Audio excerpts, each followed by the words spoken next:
It was just another Thursday evening at our home on the outskirts of the sprawling city. Tom and I had slipped into our familiar routines. He lounged on the couch with a beer in hand, unwinding after a long day at his auto repair shop, while I, Nora, sat at the dining table, my eyes glued to my laptop as I tracked the latest trends in stocks and cryptocurrency. Our cozy two-story house, once a symbol of our hopes for family and future, now felt more like a battleground, reflecting the widening rift in our lives. "How was the market today?" Tom asked, his tone casual but tinged with an underlying tension. It had become our new normal. "Same as always, ups and downs. Crypto's looking good though," I replied, attempting to maintain the peace. He scoffed, setting his beer down with a little too much force. "Crypto again? You know not everything that glitters is gold." I sighed, closing my laptop and bracing for yet another round of our well-worn argument. "Not every car that comes into your shop is worth fixing, but you do it anyway because you see the value in it." "Why can't you see the value in what I'm doing?" "Because cars are real, Nora. You can touch them, fix them, sell them. What you're doing, throwing our money to the wind and hoping it comes back with more, is just reckless." A familiar anger bubbled up within me. "Reckless? It's not reckless, Tom. It's calculated. There's a difference between gambling and investing." He stood up, pacing the room. "Calculated? You call putting our hard-earned money into something as volatile as cryptocurrency calculated?" "Yes, I do. I don't go in blind. I research, I study trends, I make informed decisions. It's no different from what you do with your shop." "My shop is a sure thing, Nora. People always need car repairs. But this is just a phase. What happens when it crashes, huh? What then? We could lose money on any investment, Tom. The shop could falter. Nothing is guaranteed. But we've seen good returns on my investments. Isn't that worth something?" He stopped pacing, running a hand through his hair in frustration. "It's not just about the money, Nora. It's about security. We shouldn't risk everything on a damn coin flip. Why can't we invest more in the shop, expand it? That's a real, tangible way to grow our money." "Are you suggesting we put all our eggs in one basket? What if something happens to the shop?" "Diversification is key. That's investing 101. He shook his head, the gap between our perspectives widening even further. "Sure, diversification, but into something stable, not this digital fairy dust." I stood up, feeling the need to defend my choices and my independence. "You know, for someone who runs his own business, you're surprisingly close-minded. And you're surprisingly stubborn." He shot back. "All I'm saying is we could be using that money to build something lasting, something we can see and touch, not just numbers on a screen." The conversation was going nowhere, as it often did. "Let's just agree to disagree, okay? I won't criticize how you run your shop if you don't criticize my investments," I stated firmly. Tom sighed, the fight visibly draining from him. "Fine, but just remember, Nora, when all this blows up in your face, don't say I didn't warn you." The tension between us wasn't the only strain in our lives. His family dynamics added another layer of complexity. Living close to his parents and sister meant frequent interactions, each one serving as a reminder of our differing views on family and responsibility. It was a Sunday afternoon when Tom suggested we visit his parents. The idea alone made my stomach knot. It wasn't his parents I minded. It was Sarah, his sister. Her lifestyle and choices were a constant source of bewilderment for me. "Come on, Nora. It's been ages since we've seen them, and Mom's been asking about you. Besides, Dad is fighting cancer," Tom pressed, noticing my hesitation. "Yeah, I bet Sarah's missed me too," I muttered, my sarcasm not lost on him. "Look, I know you two don't see eye to eye, but can't you just, I don't know, try for me?" Sighing, I finally agreed. "Fine, but I'm not staying if she starts on one of her shopping spree stories." When we arrived, we found Sarah already there, flaunting her latest designer bag. The air of superiority she exuded was like a heavy perfume, instantly grating on my nerves. "Look at this. Just got it yesterday. Isn't it fabulous?" she gushed, barely acknowledging our presence. "It's something," I managed to say, biding my time. Tom's mother, oblivious to the tension, ushered us inside. "Nora, dear, so glad you could make it. You two should visit more often." The afternoon dragged on, with Sarah dominating the conversation as she recounted her latest vacation and shopping exploits. I struggled to keep a neutral expression, engaging only in minimal conversation, but my patience was wearing thin. "So, Nora, still playing with your stocks and bits?" Sarah sneered, her tone dripping with disdain. It's called investing, Sarah. You should try it sometime instead of blowing your money on things you don't need. I shot back, my annoyance finally breaking through. Tom shot me a warning look, but it was too late. Investing. Please. Like gambling on the internet is anything to brag about. At least when I spend my money, I have something to show for it. I shot back, unable to hold my tongue. Something to show until it goes out of fashion next season. That's enough, both of you, Tom's father interjected, his tone stern. We're here to enjoy each other's company, not to argue about whatever this is. The rest of the visit passed in an uncomfortable silence. As we left, Tom couldn't contain his frustration any longer. Nora, why do you have to provoke her? Can't you just let it go for one afternoon? Me provoke her? She's the one who started it with her snide remarks. I'm not just going to sit there and take it, Tom. Sometimes I wish you'd try a little harder for the sake of peace. Try harder. I'm not the one splurging on luxuries and flaunting them in everyone's face. Why doesn't anyone tell her to stop acting like a spoiled brat? Because she's family, Nora. We look out for each other, even if we don't always agree with what they're doing. That's just it, Tom. Looking out for each other is one thing, but enabling bad behavior is another. There's a difference, and it's about time someone pointed it out to her. Tom sighed, weariness evident in his voice. I know, but what can we do? She's set in her ways, and Mom and Dad aren't going to change how they treat her. It's not just about Sarah, Tom. It's about us too. How are we supposed to plan for our future when there's always going to be this financial black hole in your family? We'll figure it out, Nora. We always do. Then the news hit us like a freight train. Tom's dad, Mr. Harrison, had lost his battle with cancer. It felt surreal. One moment, we were discussing treatment options, and the next, we were plunged into mourning. Amidst the shock and grief, Sarah took charge of the funeral arrangements. It wasn't long before she dropped a bombshell on us about the cost. Sitting in our living room, it felt like a storm cloud had settled over Tom's head as he relayed what Sarah had told him. Nora, Sarah says the funeral is going to cost $60,000. She's expecting us to chip in half. I nearly choked on my tea. $60,000? That's insane. Are we funding a funeral or a royal wedding here? Tom's face darkened, his eyes narrowing. Now's not the time, Nora. This isn't about the money. It's about giving my dad the send-off he deserves. But $60,000? There has to be a mistake. It's too much. Tom's voice rose and I could see the vein in his forehead beginning to pulse. My dad has just died, Nora, and here you are haggling over pennies. What's wrong with you? I flinched at his harshness. I'm not haggling, Tom. I'm just shocked. We never even spent that kind of money on our own house. Tom stood up abruptly, his chair scraping against the floor. You know what? I don't need this. I don't need you telling me what's too much for my own father's funeral. If you can't see past your damn spreadsheets for once, maybe you should just stay out of it. The hurt from his words cut deep, but I swallowed my retort. This was grief talking, not my Tom. I'm sorry, Tom. I'll transfer the $30,000 to Sarah. This is a lot to process. Tom paced the room, hands buried in his hair, a gesture of frustration I'd come to recognize over the years. Yeah, well, it's not just about the money, Nora. It's about doing right by him. And if that means paying whatever it costs, then so be it.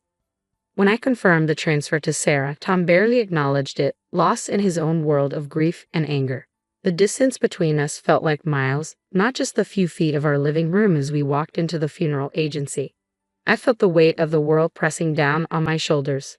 The last few days had been a blur of grief and confusion, but nothing could have prepared me for what I was about to learn. I'm here for Mr. Harrison's funeral, I announced to the woman behind the counter, striving to keep my voice steady. She looked up from her computer, her expression filled with regret. I'm sorry, ma'am, but you're a day late. Mr. Harrison was cremated yesterday. My heart stopped. What? But how? I was told the funeral was today. She shook her head gently, her eyes brimming with sympathy. The family requested to move the date forward. I'm very sorry for your loss and for the confusion. I stood there, dumbfounded, my mind racing. How could Tom not tell me? Why had I been left in the dark about such a significant change? Fuming, I dialed Tom's number, my fingers trembling with anger and disbelief. Tom, why the hell didn't you tell me the funeral was moved? I just showed up like an idiot, only to find out I missed everything. His voice was cold and detached. Because I didn't think you cared, Nora. All you've done is complain about the costs and question every decision. Why would I think you'd want to be there? Because he was my father-in-law. Because I'm your wife. How could you just exclude me like that? My voice cracked, a mix of hurt and fury bubbling to the surface. Well, maybe not for long, he shot back, bitterness seeping through the phone. What's that supposed to mean? My heart sank. I'm done, Nora. I can't do this anymore. I can't be with someone who is so indifferent. You're more concerned with your bitcoins and shares than with this family. I've got the divorce papers ready. His words hit me like a slap in the face. Divorce? Was he serious? You're kidding, right? Over this? Tom, we can talk about it. We can work things out. No, Nora, it's too late. The house is going up for sale. We'll split everything and go our separate ways. That was it. I was speechless, the reality crashing down on me. This wasn't happening. It couldn't be. Stunned, I wandered back to the parking lot just as Sarah pulled in, driving a brand new luxury car. The sight made my blood boil. Nice car, Sarah. Where'd you get the money for this? Inheritance, she replied, her smile failing to reach her eyes as she tossed her hair back.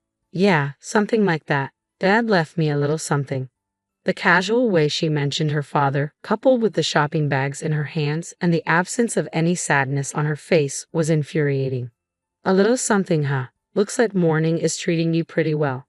Her smile faded, replaced by a smirk. Well, we all grieve in our own ways, don't we? Some of us invest in stocks, and some of us invest in cars. I clenched my fists, the injustice burning inside me. This was all wrong. Tom and I were falling apart, and here was Sarah, benefiting from the chaos. Enjoy the car, Sarah. Looks like it costs a pretty penny, or should I say a pretty dollar. She laughed, a hollow sound that echoed in the empty parking lot.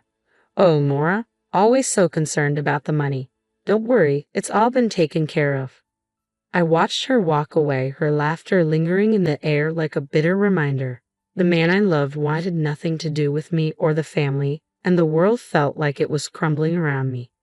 I had tried to be a part of everything, but the reality of it all was showing their true colors.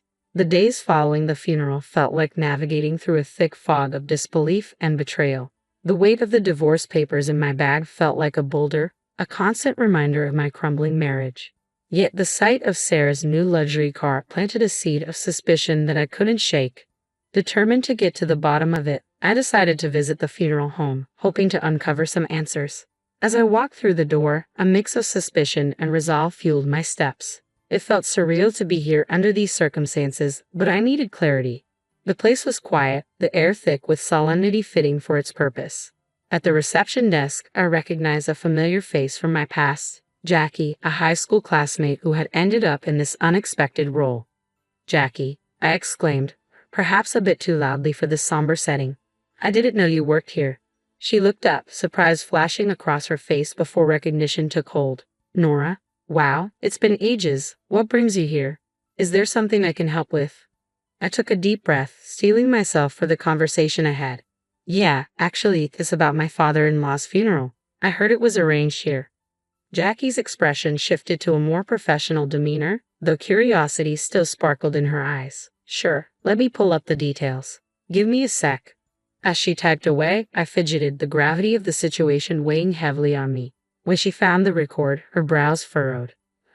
Okay, here it is. The service was pretty standard. Cremation was requested. They kept things simple. The total came to $5,000. My heart sank. $5,000? But that's not what we were told. We paid $60,000, or at least we were led to believe that's what it cost. Jackie paused, concern etching her features. That's a huge difference. It was Sarah who handled the arrangements, right? Everything here was billed at $5,000. No more, she confirmed, and the pieces began to fit together, forming a picture I didn't want to see. Can you print me a copy of that bill? I need proof, I requested, my voice barely steady. Sure thing, Jackie replied, her tone sympathetic. She quickly printed out a duplicate of the check and handed it to me. Holding the paper felt like clutching a piece of a puzzle that would unravel a larger deception. Thanks, Jackie. I've got to sort this out. Armed with the printout from the funeral home, my next stop was confronting the family, particularly Sarah. The air felt heavy as I drove to my mother-in-law's house, where I knew they'd all be gathered, probably discussing the estate and the aftermath of the funeral. My stomach churned with a mix of dread and determination. When I arrived, the house was eerily quiet. I hesitated at the door, gathering my courage before stepping inside. The sound of my footsteps echoed through the hallway, announcing my arrival. In the living room, Tom, Sarah, and my mother-in-law sat together, looking like a picture of mourning that was about to be shattered. My mother-in-law, her eyes shadowed with grief, broke the silence first. "Dear, we missed you yesterday at the funeral. We thought you'd be there." Taking a deep breath, I replied, "I was told it was today. I'm so sorry for your loss." My voice remained steady despite the turmoil inside me. Then I turned to Tom. "Can we talk in private?" I hoped to spare his mother any more distress. Tom's response sliced through the room. "No secrets here. You're not part of this family anymore." His words stung, but I pressed on, pulling out the check from the funeral home. "Then explain this to me. The funeral cost $5,000, not the $60,000 Sarah claimed. Where did the rest go?" Tom looked genuinely shocked, turning to Sarah with a bewildered expression. "What's this about?" Sarah squirmed under our scrutiny. "I needed the money," she finally admitted, her voice barely above a whisper. The revelation hung heavy in the air until my mother-in-law, overhearing, added, "Your father saved for his own farewell. I even gave Sarah an additional $10,000 to cover everything." Doing the math out loud, I felt the tension rising. That's $70,000 total and only $5,000 spent. "Sarah, where's the rest?"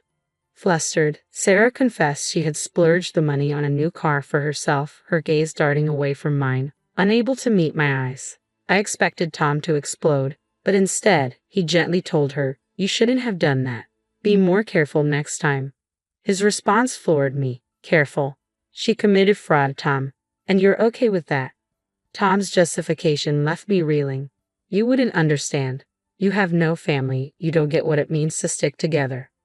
That was the last straw. In front of them both, I signed the divorce papers with a flourish. "Sarah, you owe me $30,000. Pay up, or I'm going to the police."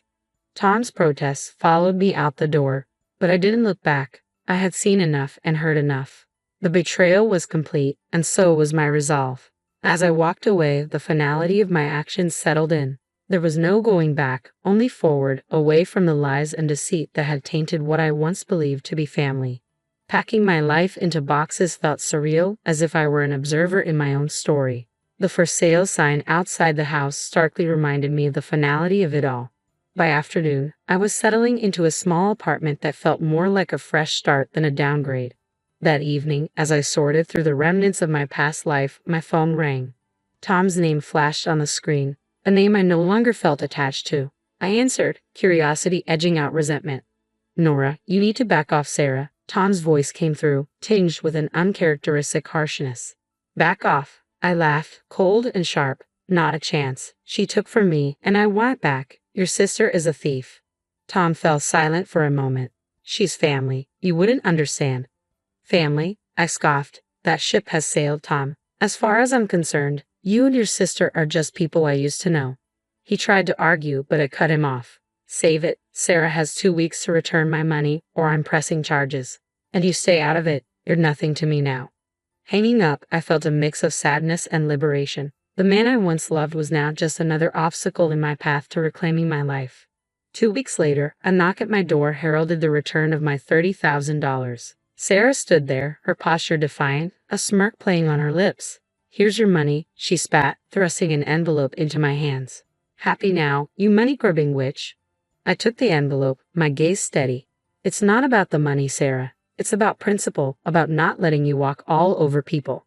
She laughed, hollow and bitter. "Whatever helps you sleep at night." As she turned to leave, I called out, "Just remember, Sarah, karma's a real pain. What goes around comes around." Closing the door, I leaned against it, the envelope heavy in my hand. The money was a small victory, but the real triumph was standing up for myself, refusing to be a victim of their greed and lies. Life had found a new rhythm, calmer and more predictable. Then, out of the blue, my phone rang, displaying a number I hadn't seen in a while.